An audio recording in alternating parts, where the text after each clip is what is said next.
55 heroes nga ang na-adjust ngayong bagong season sa original server. At baka hindi mo alam na buff or na nerf na pala ang paboritong hero mo. Kaya naman isa-isa ko itong tatalakayin ngayon. Bagong season, bagong patch. At sa bidyong ito, explain ko sa inyo kung paano ito makakapekto sa ating gameplay. Dahil sobrang dami nito, umpisahan muna natin sa mga mage. Sa mga nabuff muna, nandyan si Kadita, pinabilis ang kanyang movement speed. Yung dashing speed naman ng kanyang skill 1 ay binalik sa dati.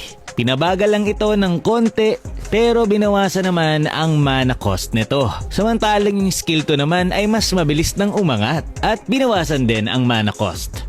Yung ultimate niya ang pinakamatindi sa lahat. Hindi na ito naka-counter ng normal na crowd control lamang. Kahit ma-crowd control ka habang nagkakas ng ulti, tutuloy pa rin ang ulti mo. Kaya hindi ka na matatakot pumasok sa clash. At ang tanging makaka-cancel na lang sa ultimate mo ay yung suppression effect. Kagaya ng kagat ni Franco. Mas pinabilis din ang force swing time ng ultimate niya kaya solid na talaga, ang ganda ng kumombo. Si Lilia naman pinalakas sa early game. Yung cooldown ng kanyang skill 2 ay 6 seconds na lang at all levels. Tapos binawasan din ang mana cost. Ibig sabihin early game pa lang mas madali ka nang makakapag-spam ng skill 2. Tapos every time pa na tumatama ang iyong skill 2 sa kalaban, mare-restore ng 20% ang recharge time ng iyong skill 2. Mas pinaganda ito ngayon, dati kasi kapag full stack lang ang iyong gloom, nagkakaroon ng restoration ng recharge time sa iyong skill 2. So yan, kung makikita nyo, kapag walang tinamaan na kalaban, hindi nagre-recharge agad ang aking skill 2. Pero kapag may tinamaan, mabilis itong magre-recharge. Pero medyo na-nerf etong si Lilia kasi nga kapag late game, 5 seconds dati ang cooldown ng skill 2 niya pero ngayon 6 seconds na at all level. Tapos binawasan din yung damage growth ng kanyang skill 2. Pero okay lang yun kasi importante yung early game kay Lilia ngayon. Ang hirap sa early dati. Dito naman tayo kay Kagura. Bukod sa nakaka-purify ang kanyang skill 2, habang siya ay nasa process ng dashing, siya ay crowd control immune na din. So makakatakas na siya kay Kufra. Dati kasi nauuntog lang yan eh. At pwede mo na ipangsalo ng skill yung dash mo. Mas pinalakas din yung kanyang passive. Mas dinagdagan yung shield. Tapos kapag mas mataas ang magic power mo, mas malaki pang shield lalo. Si Odette naman binawasan ang mana cost ng kanyang skill 1. Tapos binawasan ang force swing time ng kanyang skill 2 at tinanggal yung backswing time. Ibig sabihin nito, pagkakast mo ng skill 2, pwede ka na kagad mag-ultimate. Tapos binawasan din ang mana cost ng ultimate niya. Si Veil naman mas pinatagal ang airborne duration ng kanyang skill 2. Kaya solid. Sa adjusted hero naman nandyan si Lunox. Kapag ikaw ay nag-ultimate ng Chaos Assault or yung Dark, pwede mo na agad pindutin ang yung skill 1 para makapag-light. Kaya medyo hindi ka na matatakot pumasok kasi madali nang makaka-out. Pero kapag nag-dark ka, tapos pinindot mo agad yung iyong skill 1, wala na, hindi mo na maibabalik or hindi ka na makakapag-spam ng skill 2. Tapos na yung Dark Assault mo. Sa mga nerf heroes naman tayo sa mage, nandyan si Lu Wei. Nare-reveal na siya sa mapa kapag ginamit niya ang ultimate niya. Pero hindi mo makikita kung saan siya papunta. Pero kahit na, nerf pa rin yun. Ang lala. Si Sushin din na nerf. Kapag siya ay nag-skill to sa bush, hindi na mare-reveal ang mga nandoon unless tamaan ito ng skill to mo. Dati kasi basta ilagay mo lang sa bush yung skill to mo, mare-reveal na yung lahat ng nandun. Pero ngayon kailangan tamaan na. Mga assassin naman tayo. Umpisa natin sa mga nabuff. Nandyan si Hellcurt. Diba kapag na-terrified natin yung kalaban, naglalakad ito paback. Minsan kasi kapag malapit sa bush yung kalaban, napupunta sila sa bush kaya hindi natin matamaan ng skill 2. Pero ngayong patch, kapag may tinamaan ka ng skill 1 at na-terrified, mare-reveal ang kanilang position. At may mechanics na rin ito na kung sino ang tamaan mo ng skill 1 at ma-terrify, ang siyang tatamaan din ng skill 2 mo kapag pinindot mo lang. Mas mabilis na rin gumana ang kanyang ultimate. Automatic mawawalan ka kagad ng vision sa paligid. Dati kasi dahan-dahan pa eh. Sa damage naman, pinababa ang attack growth niya, pero mas pinalakas naman ang extra physical attack bonus ng kanyang skill 2. Ang ganda rin ng adjustment dito kay Lancelot. Mabilis nang mawala yung marka ng kanyang nadashan na hero, kaya naman ibig sabihin nito, mas madali na siyang makakadash ulit doon sa enemy unit na nadashan na niya. Mas magiging mabilis na rin siya mag-farm dahil dito. Kay Gusion naman, binawasan ng cooldown ng kanyang skill 2, 9 seconds na lang at all levels.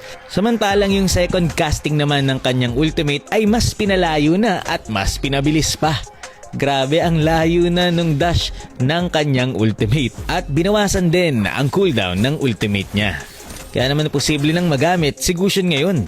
Si Nolan naman pinalakas ang base damage ng kanyang passive at yung energy regen na bigay nito. Dito naman kay Ling, kapag may tinamaan kang kalaban gamit ang iyong ulti, may slow sila ng 40% for 1.5 seconds. Mas kapansin-pansin yung slow kapag hindi tumama yung knock-up mo doon sa kalaban.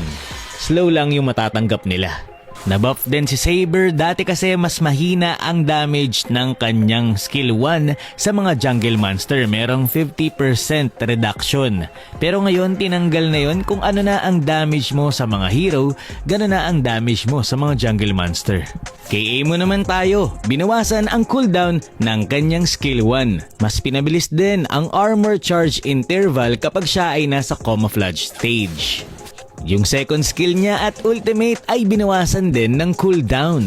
Pero ang may pinakamalaking pinagbago talaga ay yung passive niya. Una sa lahat, yung kanyang speed boost kapag nakapassive from 60%, 80% na. Tapos kung dati, kada basic attack mo after mo mag-skill ay marereduce ang lahat ng cooldown ng skill mo. Ngayon, yung isang atake mo na lang after mo maging camouflage ang makaka-reduce ng cooldown ng mga skill mo. Kaya naman ang playstyle na dito ay in-out na lang. Hindi mo na bababaran ng basic attack. Sa mga na-nerf naman tayo, nandiyan si Hayabusa. Mas pinabagal na ang kanyang capability na makapagpa-stack sa kalaban. Dati kasi pagka skill 1 mo, to stack agad. Ngayon aantayin mo pang bumalik yung shuriken para magka-stack. Pero para sa akin, mabilis pa rin magpa-stack eh. Samantalang yung ultimate naman niya ay binawasan ang base damage pero dinagdagan naman ang extra damage. Si Selena na nerf din. Yung cooldown ng kanyang ultimate ay fixed na 5.5 at all levels. Dati kasi 4 seconds na lang yan kapag late game. Pero makakagain na siya ng magic power kapag nile-level up niya ang kanyang ulti. Si Hanzo na nerf din, pinabagal siya mag-farm dahil dinagdagan ng cooldown ang kanyang skill 1 kapag sa jungle monster ginamit.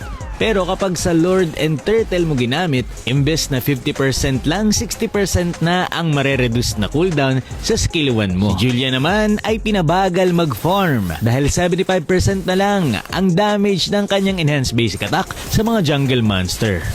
Si Pani naman ay na-adjust. Yung energy cost ng kanyang skill 1 at ultimate ay binawasan. Pero yung energy cost ng kanyang cable ay dinagdagan. Ibig sabihin kapag susugod ka sa kalaban, manageable pa rin yung energy mo. Pero kapag nagke-cable ka lang papunta sa ibang part ng mapa, dun mo mapapansin na dinagdagan nga ang energy cost ng kanyang skill 2. Sa mga marksman naman tayo, umpisan ulit natin sa mga buff hero. Unang-una na dyan si Leslie. Sa loob ng 0.5 seconds, meron siyang protection na kahit makatanggap siya ng damage, hindi matatanggal ang pagiging camouflage niya. Yung passive naman niya dati, yung fixed physical penetration lang ang nako-convert into crit damage. Ngayon, kada 1% of physical penetration mako-convert na into 1% crit damage. Pero kahit nagko-convert ito, pag pinagsama mo ang Malefic Roar at Malefic Gun, isa lang yung nako-convert sa kanila. Kapag nile-level up mo din ang iyong ultimate, makakagain ka ng mas mataas na crit chance. Dito naman kay Ixia, nilipat ang slow sa kanyang passive. Ibig sabihin, basic attack lang, basta napagana mo yung passive, may slow mo yung kalaban ng 25% for 1 second. Mas pinalakas din ang lifesteal niya against non-hero units. Dahil nga nasa passive na yung slow, wala nang slow yung kanyang skill 1. Pero mas pinabilis naman ang movement speed na nagigain niya kapag tumatama ang skill 1 niya. From 40, 50% na. Inayos din nila ang auto-cast targeting logic ng skill 1 at skill 2 habang naka-ultimate. Kaya naman pagkakas mo ng ulti, pindutin mo na lang yung skill 2 tapos skill 1 mo. Binawasan din ang cooldown ng ultimate niya. Kay Bruno, mas madali nang magpa-stack dahil 8 na lang ang maximum stacks na kailangan mo para maabot yung maximum crit chance sa kanyang passive. Binawasan din ang mana cost ng kanyang skill 1 from early game to late game. Si Nathan naman, binawasan ang cooldown ng kanyang skill 1 sa late game. At si Kimi lang ang na-nerf ngayong patch sa mga marksman. Binawasan ang range ng kanyang ulti at dinagdagan din ng cooldown.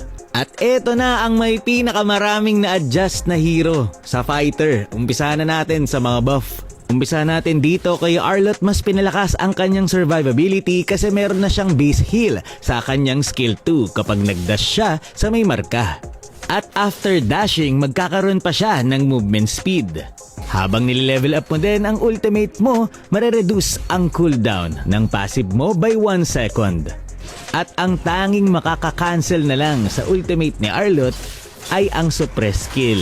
Kahit ikaw ay ma-crowd control, tutuloy pa rin ang ultimate mo. Dito naman kay Roger, tinanggal ang backswing time ng kanyang human form. Ibig sabihin, pagka basic attack mo, pwede ka kagad mag-skill. Binawasan din ang foreswing and backswing time ng kanyang skill 1. Kaya pwede ka kagad mag-basic attack or gumamit ng ibang skill. Yung ultimate naman niya, binawasan ng cooldown sa early game, pero same pa rin sa late game.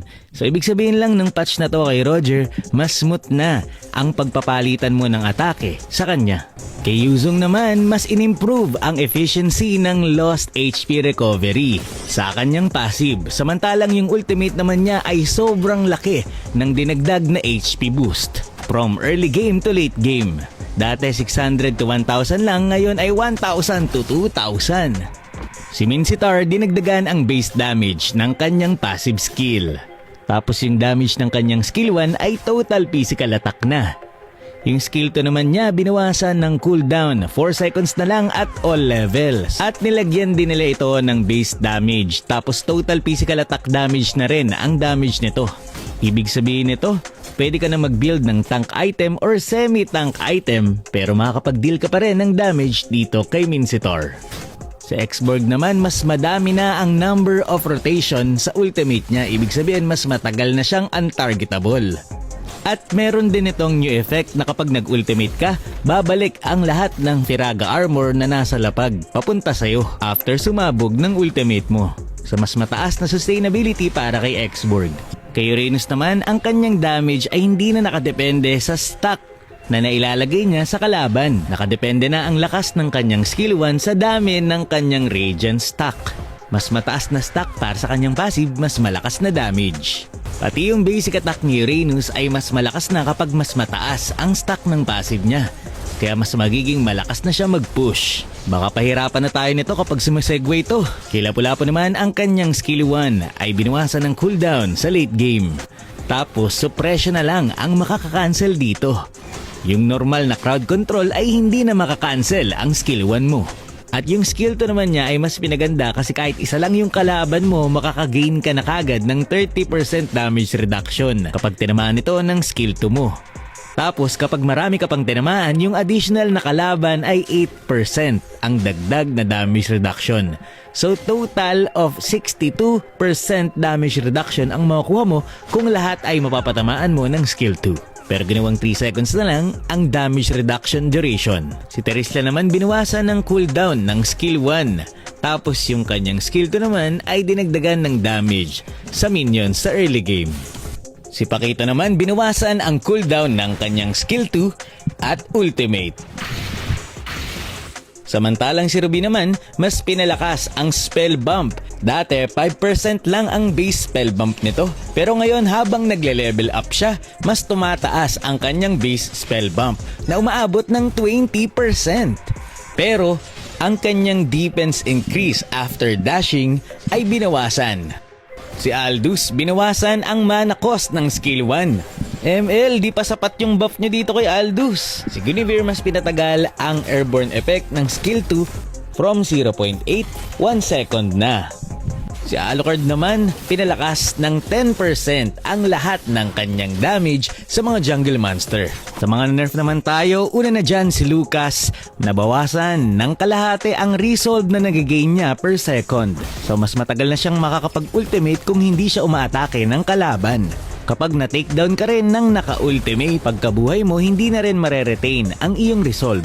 So kailangan mo ulit magpa-stack. Mas pinahina rin ang damage ng kanyang skill 1. At dinagdagan ang cooldown ng kanyang skill 2 sa early game. Pero nabuff naman ang ultimate niya. Mas malaki na yung extra resolve na nakukuha niya kapag siya ay umaatake. Kaya technically mas matagal na siyang naka-ulti sa Clash. Kaya para sa akin, okay pa rin gamitin etong si Lucas ngayon.